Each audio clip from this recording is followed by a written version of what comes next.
Everything online looks the same.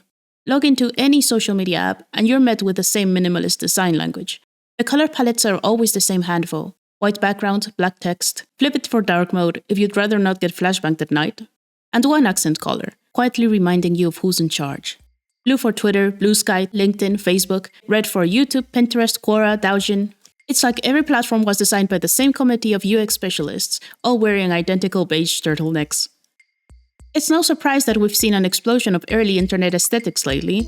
Things like Frutiger Aero, Vaporwave, and that Y2K style.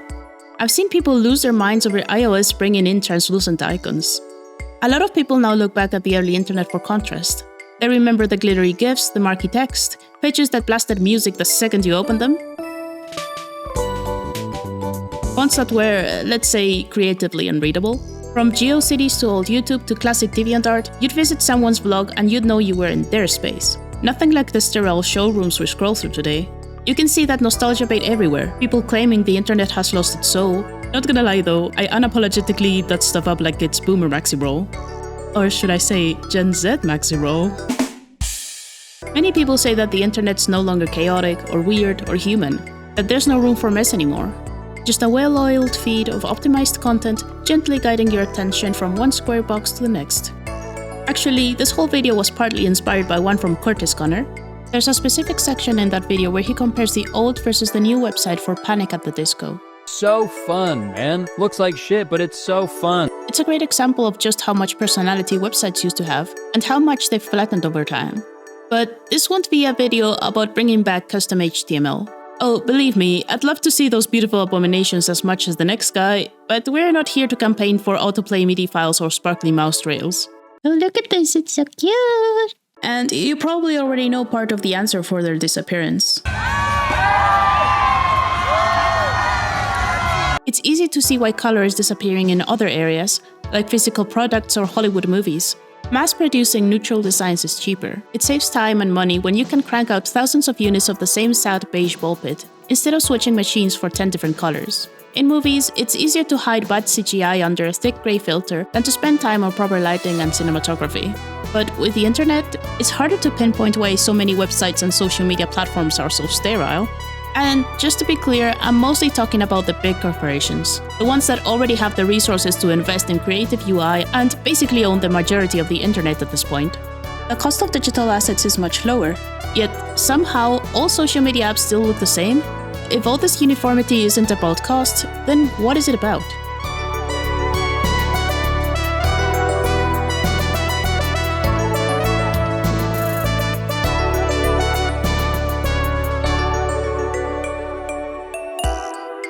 Let's be honest and take off our Lisa Frank tinted glasses. The early 2000s internet had problems. First off, accessibility was absolutely terrible. You'd think all the noises would be annoying, but they're not. If it was hard enough for sharp-minded young people who grew up consuming blended virtual skittles to navigate forums like these, imagine how hard it would be for someone who struggles with reading. And just forget about these sites being mobile-friendly. In the early days, it was mostly tech-savvy people building forums, customizing their MySpace pages, or tinkering with early blogs. But as the internet reached more people and gained popularity, serious organizations and government institutions started to move their services online too. And while the idea wasn't bad, it's standard now after all, the timing was less than ideal. Early internet HTML wasn't standardized properly, and that meant many websites were a nightmare to navigate for anyone with visual impairments or cognitive disabilities. Imagine trying to apply for your ID as a blind person, and the only way to do it is through your government's website. Your computer has a screen reader, but when it scans the site, this is what it reads. Link, button 1, button 2, image, no alt text, heading level 4, text, apply here, frame, tables. Yes, the internet might have looked cool, but many websites, including some of today's more artsy ones, are still actively exclusionary to people who depend on assistive tech. And this kind of standardization isn't just a lifesaver for disabled users. Take social media, for example. Let's say Pablo the baker doesn't know how to style a website, and he sure as heck doesn't have the time or energy to learn WordPress. Sure, he could hire someone, but he's just starting out and doesn't exactly have the budget for web design, let alone advertising. Instead, Pablo can hop on Twitter and follow a simple... No, Pablo, no. For the love of God, that's not a real person, Pablo. You're too pure for this place, Pablo. After a brief emotional intervention, Pablo is finally ready to hop on Instagram. He uploads a profile picture, maybe adds a nice little banner about his churros, and boom, he's ready to go. Even better, once he's done it once, he basically knows how to do it everywhere. Facebook, Twitter, Threads, the setup is nearly identical. It's quick, easy, and the learning curve is practically copy-paste. And I get it, for a lot of us, it kind of stings to realize that somewhere along the way, simplicity became the whole experience. And of course, accessibility is essential. I even feel selfish for asking for more online gimmickness when I know some people genuinely struggle with overly complex layouts. But does making things accessible have to mean we strip away all personality? Does clarity always have to come at a cost of creativity? Because here's the thing, humans thrive in beautiful spaces. Our brains are literally wired for it. Studies show that when we look at something beautiful, like intricate architecture or natural patterns, we experience a boost in mood. Even symptoms of depression and stress tend to go down. So, if we spend a huge chunk of our lives online, shouldn't the same arguments we used against minimal modern architecture apply to the internet too? And if so, what can we do to fix this?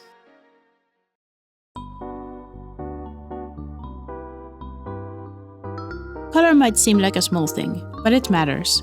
And as mentioned earlier, unlike physical materials, digital color isn't expensive. Social sites, at most, splash it onto company cards or inflate it into balloons at corporate events. Researchers found people judge a site's trustworthiness in under 50 milliseconds, basically faster than you could blink. And what do they judge on? Color and complexity. Research like this study with the long name, The Impact of Web Page Text Background Color, Combinations on Readability, Retention, Aesthetics, and Behavioral Intention, tested simple text and background pairs. For commercial pages, certain chromatic pairings, meaning colors that aren't grayscale, like light blue on dark blue, boosted perceived aesthetic quality. And when a page looks better, people trust it more and are willing to act, like, say, adding a product to their cart. Neuroscience research backs this up, showing that colored websites generate significantly more pleasure and positive attitude with less distrust compared to colorless ones. This suggests color itself can reduce hesitation and enhance emotional connection. In other words, thoughtful color equals better vibes equals more clicks. Now, sure, this part of the study focused on commercial sites, places where buying decisions are the main goal. However, most social media platforms today are commercial sites. Facebook has a full-blown marketplace, TikTok pushes TikTok Shop, and YouTube runs product carousels under videos. Most modern platforms keep color very restrained. Twitter and Facebook had white, black, and blue, TikTok and YouTube have black, white, and a dash of red, etc. Of the top social sites of 2025, the only one that doesn't really tick the color box is Threads, purely black and white, with the only splash of color being the optional blue verified badge, which you might not even see. However, those colors are almost always the same, black, white, and one lonely accent. Why is that? Well, those decently paid product teams aren't sleeping on the research. They A/B test colors to death. That's why most modern interfaces keep most of the canvas neutral. It lets one saturated element, like buy, follow, and add to your cart, grab your eye, has accessibility checks, and stay consistent across light and dark mode and a billion screens. But okay, if the color design is fine by research standards, what about patterns? Out of the top 33 social apps in 2025, I struggled to find any that use patterns at all, aside from Instagram's gradient. Studies on first impressions find that there's a sweet spot. Too little complexity reads sterile, too much reads chaotic, and prototypical layouts often test best. This varies by factors such as age. Older people tend to prefer simple layouts. Of course, we don't really know yet whether that's because today's older generations didn't grow up with digital interfaces or if it's a deeper age-related preference. Interestingly though, the kind of complexity preferred on websites really varies depending on culture. In this study, for example, Macedonians were found to prefer colorful designs the most, while Russians preferred a lower visual complexity. And all of these factors, culture, age, profession, type of device, the amount of time you spend on the internet, and even gender, mean that a UI designer would need to create countless variations of the same site to please every demographic. This risk is expensive. Testing patterned interfaces across so many devices and cultures, dark versus light modes, and context can be difficult and time-consuming. Platforms eventually play it safe, so when everyone optimizes towards the same save point, you end up with the same internet wherever you go. As Jacob's law of UX design puts it, users spend most of their time on other sites. This means that users prefer your site to work the same way as all the other sites they already know. However, this blandness isn't just about aiming for a broadly appealing design, it's also about a shift in what platforms value. Some time ago, I went on a Discord group and asked some friends about their opinions on the current aesthetic state of social media and the internet as a whole. I got many great and insightful replies, and one of these caught my eye. I personally hate how it feels like every big website is becoming more about content and less about the social. And honestly, I think they're right. Over time, it feels like platforms have shifted their focus from people, profiles, and expression to pure content. Videos, posts, streams, engagement metrics. The personality of the space, that's secondary if it exists at all. And when you think about it that way, the design does start to make sense. A bland, minimal interface puts all attention on the content. It's why art sites like ArtStation, Dribbble, or Behance use simple, clean layouts, so your eyes go straight to the artwork. It's a deliberate choice. And like a student housing landlord who only lets you hang up a couple temporary posters with blue tack and nothing else, you're allowed just enough to decorate, but not enough to make it feel like a home. And maybe that's the real issue. Maybe what we miss isn't strobe light layouts that could put Electric Soldier Porygon to shame. Maybe what we actually miss is having just enough room to shape, to nudge it closer to who we are.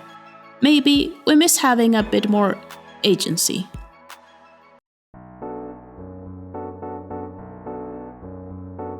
On most platforms today, customization means one thing. Change your profile picture, maybe a banner if you're lucky. Congratulations, you've completed personalization mode. But older platforms used to offer much more. YouTube once lets you fully customize your channel layout, colors, background images, even where the buttons and playlists went. So here we are inside the Photoshop template for the new channel designs for YouTube Channels 2.0. Of course, custom backgrounds came with problems, and some users uploaded a questionable content. But that's not an unsolvable problem. Pre-approved templates, moderation tools, or even AI-assisted checks could easily address this today. Okay, pause for a minute. I know a lot of the reasons in favor of customization I've given so far have been kind of based on vibes. Sure, artsy people would have the time of their lives with full customization, but what about your average, non-internet brain-rotted human? Why would Pablo the baker care? Well, a few reasons actually. Customization isn't just about aesthetics, it's also about functionality. Here's some more of what my friends had to say. Everyone got to design their own page, but the top navigation bar stayed the same, and I got to see all my subscriptions in neat stacks. This is referring to the old DeviantArt and the way it had to organize widgets. I have very specific organizational preferences for menus and how things are presented. These aren't wild requests, they're basic comfort settings. Some platforms still offer a glimpse of this, even if it's far more limiting than its old version. DeviantArt, for example, lets you drag and drop widgets on your profile. You can decide whether people see your artwork, your favorites, or your commissions info first. And yet, apps like TikTok, one of the biggest creator platforms in the world, lets you do almost none of this. What does a TikTok profile actually say about the person behind it? It's just a scroll of videos, no room for edits, no room for community. Now imagine if creators could build a space that actually feels like them. Add a section with collaborators, highlight fan art, reviews if you're selling a product, add shoutouts, memories, pin posts that aren't just your highest performing clips. That's not just a visual identity, that's agency. But that got me thinking. If we really miss the freedom and creativity of the old internet so much, why aren't more people using the tools that still let you get weird? Platforms like NeoCities still offer exactly what people say they want. Colorful and unfiltered full CSS control, no algorithm, just raw personal space, and finding websites via animated badges at the bottom of the page. And yet, most people don't really use them. So maybe it's not just about the old internet. Maybe it's about how hard it is to make something when the road in front of you isn't already paved. Because true creativity takes time, and most of us are just trying to get our stuff out there, through apps that already have all our connections. People think they make choices. They think they're gonna steer right or steer left, but they didn't build the roads. Maybe what we miss is having just enough space to shape, to bend the template and nudge it closer to who we are. But gaps, you might say. This is all fine and good, but why would companies even care about this? TikTok's already massive, you said it yourself, one of the biggest creator platforms in the world. And honestly, it works just fine. Focusing on content works, so why should I, or TikTok's owner, ByteDance, care about profile customization? Well, I'm glad you asked, my curious hippo. What if I told you that the sameness, the soulless lookalike profile pages, might actually be hurting the platforms themselves, and hurting the small creators and businesses trying to sell through them?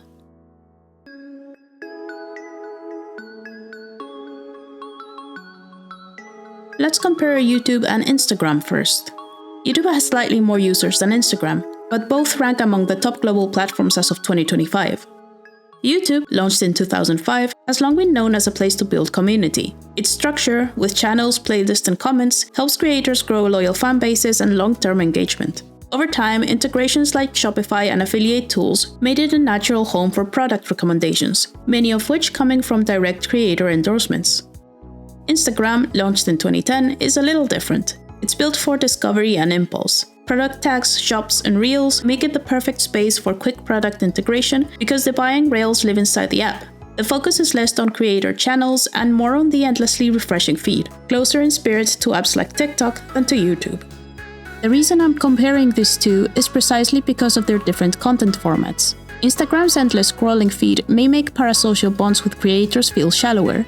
We've seen some examples of this play out before with TikTok and Instagram influencer meet and greets. Despite having thousands, sometimes millions of followers online, many of these influencers struggle to gather a crowd in events and panels.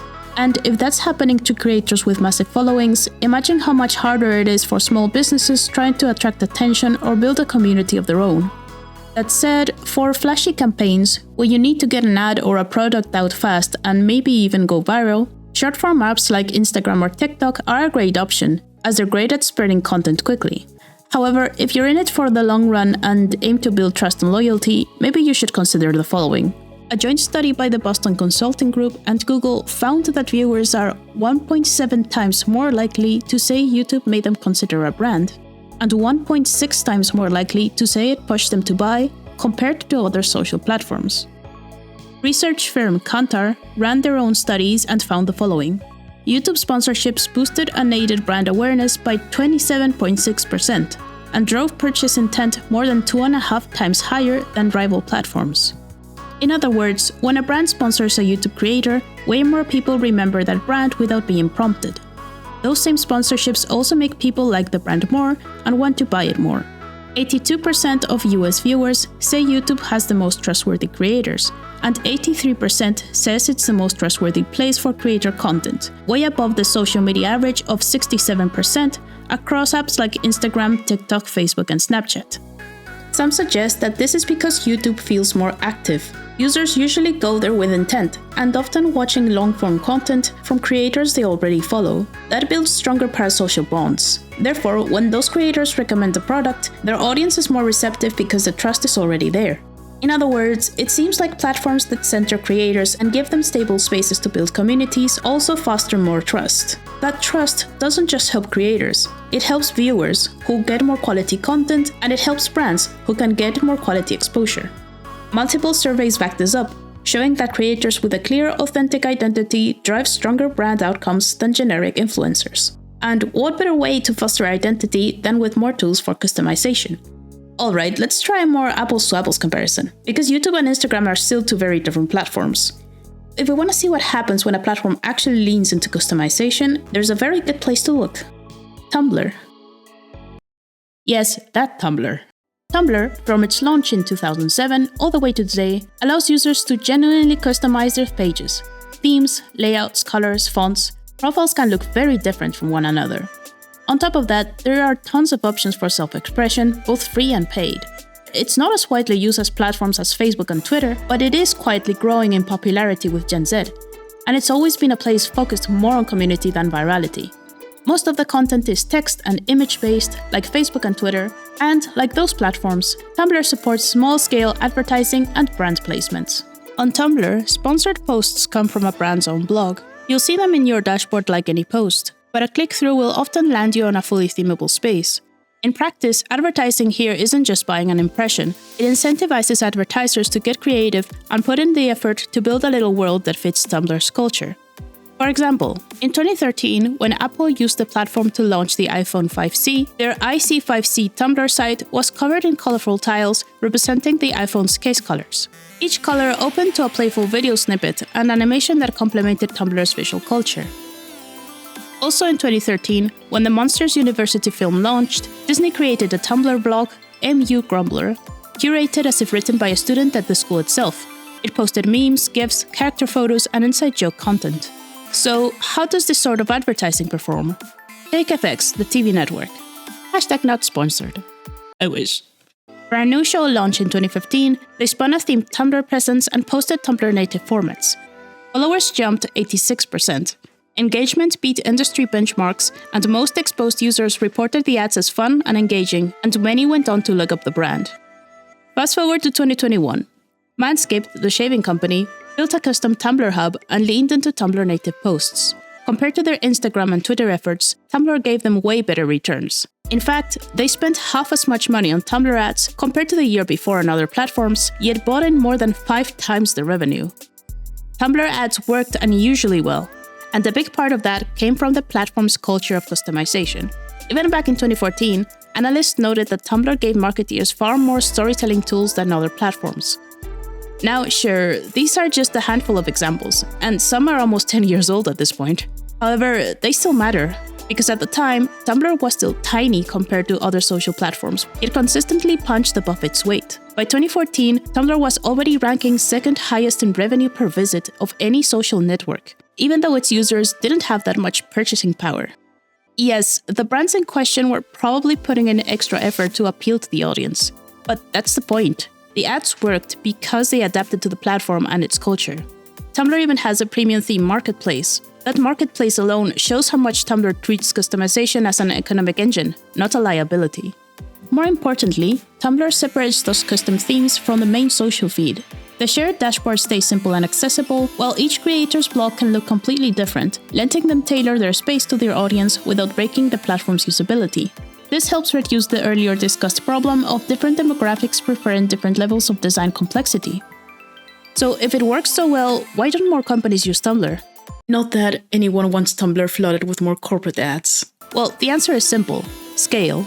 Tumblr has around 135 million active users versus TikTok's billion plus. For most advertisers, size still wins out. Many campaigns only need a quick, powerful boost in sales. A platform with a massive audience and easy-to-make ads is much faster to reach than slowly building a brand around a smaller crowd. That smaller audience might be more loyal, but reaching them takes far more time and effort. Plus, if you don't do it well or pay attention to criticism, the backlash might be more severe in such a niche community. And honestly, Tumblr's own history didn't make things easy. It went through multiple messy ownership changes, botched monetization strategies, and the notorious 2018 adult content ban that scared off a huge chunk of its users. Unlike TikTok's hyper-addictive algorithm, Tumblr stayed more about community than scale, great for culture, not for mass growth. Of course, there's also problems that come with this type of customized marketing approach. One of the most annoying things to come across when scrolling social media is stumbling upon a post that sounds interesting but is actually an ad. I guess we'd have to decide if this type of strategy is worth putting up with in exchange for having some more tools to express ourselves. Customization isn't just good for users, it's good for businesses, for big-name sponsors, for small creators, and for platforms themselves. Imagine optional fan themes for followers, profile effects, creator storefronts. Platforms like Tumblr even allow creators to sell themes. And I mean, look at Discord. People pay real money for a 2-second shimmer when you click on a profile. Sure, this might sound all a little capitalistic, and yeah, it kind of is. In an ideal world, the internet shouldn't just be a place to convert clicks. It should feel human, expressive, playful. But meaningful change rarely happens just because a company wants to be nice. There has to be a reason. Because in the end, we all win, right? A more expressive internet, still accessible, and finally ours to shape again. Hi guys, and thanks for listening to this video. It was pretty fun to make. I had to dig through so many old sites for it and spend hours in NeoCities. By the way, check that place out, it's very cool. Like Pablo, I may not have the patience to create a site like that, but it's fun to scroll through other people's creations. Anyway, be sure to subscribe or whatever if you'd like more videos like these. As I mentioned in the past video, I am planning a pretty long one about the history of dragons, but that one is taking a while since I decided to go on site to places I mentioned in the video and actually film them myself. Haven't yet found any real dragons to interview though. We'll keep you updated on that. Do let me know if there's any other topics that might interest you. And by the way, sorry if the audio and narration quality kind of varies with these, I'm still trying to figure things out. Well, take care and see you on the next one.